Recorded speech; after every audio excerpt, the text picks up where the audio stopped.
Bienvenue sur Africa 24 dans cette nouvelle édition du 12-15 au sommaire de l'actualité.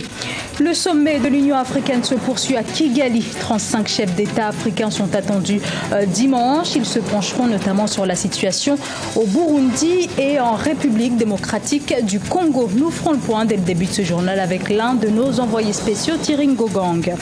Dans l'actualité également, les 100 premiers jours du chef de l'État béninois, Patrice Talon, réformes administratives et économiques. Les premiers résultats seraient satisfaisants pour de nombreux observateurs. Et des fraises dans la province du KwaZulu-Natal en Afrique du Sud. Il s'agit d'une grande première dans cette région chaude et humide. Le 27e sommet de l'Union africaine ouvert à Kigali depuis le 10 juillet va se poursuivre ce dimanche par le sommet des chefs d'État ce dimanche. Un 27e sommet consacré cette année aux droits de l'homme. Dans les discussions, la crise burundaise et le Burundi qui vient justement de rappeler sa délégation. Les explications tout de suite de Thierry Ngogang. Thierry Ngogang, l'un de nos envoyés spéciaux au Rwanda. Les chefs de délégation arrivent au fur et à mesure ici au Rwanda afin de prendre part dimanche et lundi au 27e sommet de l'Union africaine. Pour l'instant, les travaux se poursuivent toujours à huis clos entre les membres du conseil exécutif qui sont composés des ministres des Affaires étrangères. On note qu'il y a beaucoup de tractations entre ces ministres-là de manière informelle dans les couloirs. Alors, information importante à retenir, il n'y aura sans doute pas de grande avancée en ce qui concerne la situation politique au Burundi. La délégation burundaise ayant décidé de se retirer il y a 2 jours unilatéralement des travaux de l'Union africaine. Approcher les autorités rwandaises affirme ne pas comprendre les raisons de ce revirement. Autre information à retenir, le président de la République démocratique du Congo, Joseph Kabila, devrait arriver au Rwanda ce samedi. On sait que les relations entre les deux pays n'ont pas toujours été au beau fixe. On pourrait donc assister à un réchauffement de ces relations-là. La situation politique au Congo démocratique n'est pas inscrite à l'ordre du jour de l'agenda de l'Union africaine, mais le président Kabila devrait en profiter pour nouer les contacts et expliquer sa vision de ce qui se passe actuellement dans son pays. Africa 24 a déployé un dispositif spécial pour vous faire vivre cet événement. Vous pourrez suivre tous les jours jusqu'au 18 juillet une émission dédiée à ce sommet de l'Union africaine. Émission en direct de Kigali présentée par Babylas Boton à partir de 15h30 GMT. Au Soudan du Sud, le cessez-le-feu ordonné par le président Salva Kiir et son vice-président Riek Machar a été respecté depuis son entrée en vigueur lundi. Mais le climat reste volatile à Juba, la capitale. Après 4 jours de combat entre forces loyalistes et ex-rebelles, le chef de l'État appelle Riek Machar au dialogue afin de sauver le processus de paix signé en août 2015 après 2 ans de guerre civile. Et c'est justement dans ce contexte que l'Ouganda a dépêché ce jeudi un important convoi militaire en direction du Soudan du Sud afin d'évacuer les Ougandais présents dans la capitale Juba. Au Bénin, je vous le disais en titre, le chef de l'État, Patrice Talon, vient de passer le cap des 100 premiers jours à la tête du pays. Entre réformes politiques et réorganisation de l'administration ou encore reprise en main de la filière coton, quel bilan dressé? Élément de réponse dans ce reportage de Lefty Ounou, notre correspondant au Bénin. Le jeudi 14 juillet 2016, le président Patrice Talon a bouclé ses 100 jours à la tête du Bénin. Investi le 6 avril 2016 dans ses fonctions, le chef de l'État a formé dans la même journée son équipe gouvernementale. Dans la gestion de l'État, plusieurs actions ont été entreprises pour l'instauration d'une nouvelle base de développement du pays.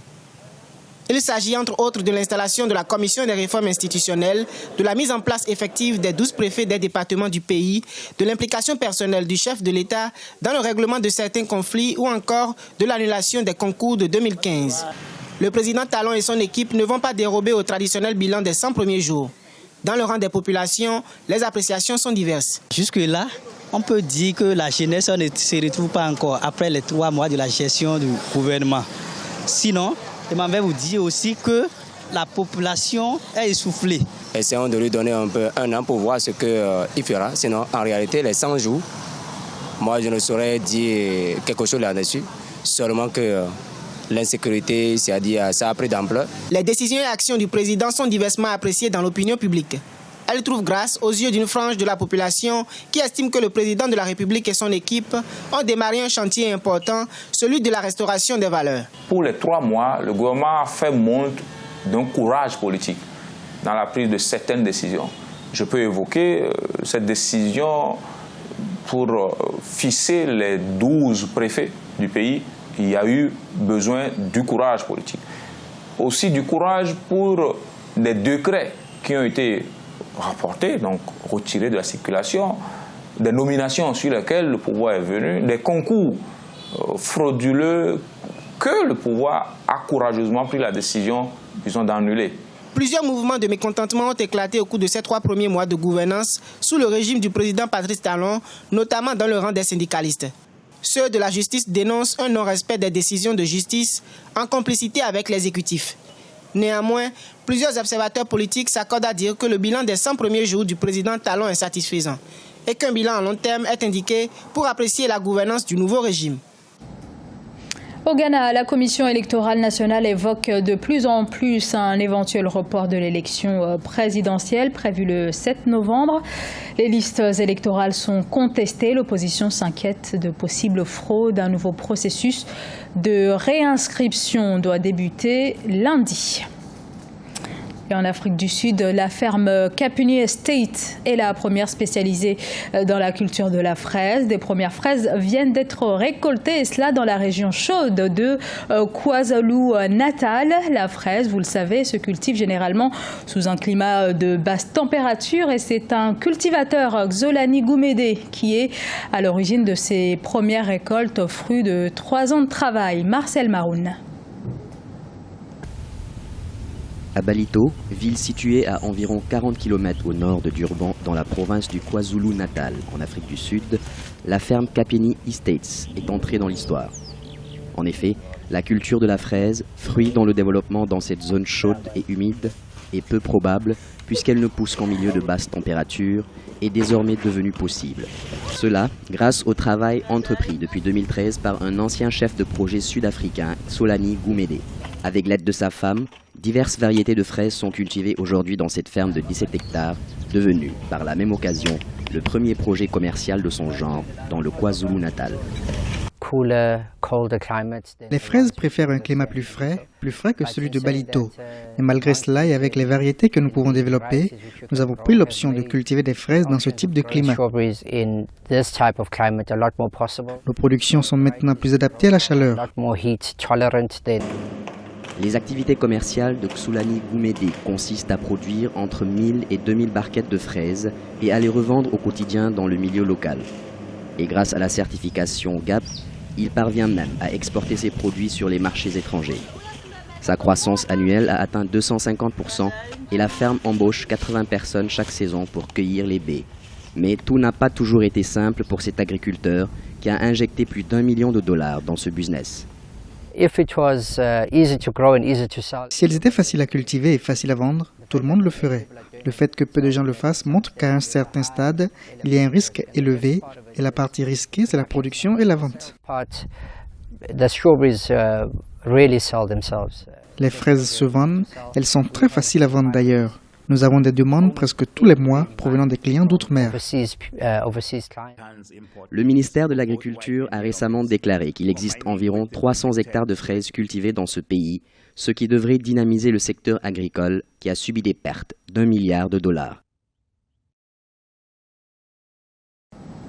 La question du dopage est plus que jamais d'actualité au Kenya. Au cours de ces 2 dernières années, une quarantaine d'athlètes kenyans ont été impliqués dans des affaires de dopage. Et à quelques semaines des Jeux olympiques de Rio, les athlètes doivent se soumettre à une batterie d'examens supplémentaires. Idlet Mirabel-Bisson. L'athlétisme kényan souffre encore des allégations de dopage qui planent sur les athlètes depuis plus de 3 ans. Près de 40 cas de dopage ont été signalés au cours des 4 dernières années. Récemment, le pays a adopté une loi contre le dopage. Mais l'Agence mondiale antidopage a proclamé en mai le Kenya non conforme à son code. Ce qui explique que les athlètes kenyans qui participent aux Jeux de Rio 2016 sont soumis à des tests supplémentaires. Mais les sportifs se plaignent du traitement qui leur est réservé. Toutes ces informations que vous suivez à la télévision ne sont pas toutes vraies. Parfois, il y a des extrapolations. Notre version de l'histoire est rarement relayée. Pourtant, nous nous entraînons pour représenter une nation entière. C'est une situation inconfortable. Nous voulons qu'une solution soit trouvée tout simplement. Fin juin 2016, une nouvelle loi antidopage est entrée en vigueur au Kenya. Cette dernière sanctionne les athlètes auteurs de dopage et les personnes ayant fourni ou administré des produits interdits par la loi. D'ailleurs, le 12 juillet dernier, une commission gouvernementale a été détachée pour inspecter le camp d'entraînement pré-olympique du Kenya. Ceux qui nous échappent sont ou ceux qui marchent dans la nuit avec des gens qui ne sont pas forcément kenyans. Cette histoire de dopage gâte vraiment la réputation du pays. Nous disons que nous sommes arrivés au bout du tunnel, donc il faut arrêter ce genre de comportement. Le dopage des athlètes semble également inquiéter les fédérations à travers le monde. Ce phénomène a contribué à la décision de la Fédération internationale d'athlétisme de suspendre la fédération russe jusqu'à nouvel ordre. Le tribunal arbitral du sport rendra une décision le 22 juillet sur la participation de 68 athlètes russes aux Jeux olympiques d'août 2016 à Rio. C'était le journal de la rédaction. Merci de l'avoir suivi. Dans un instant, une nouvelle édition de l'information sur Africa 24.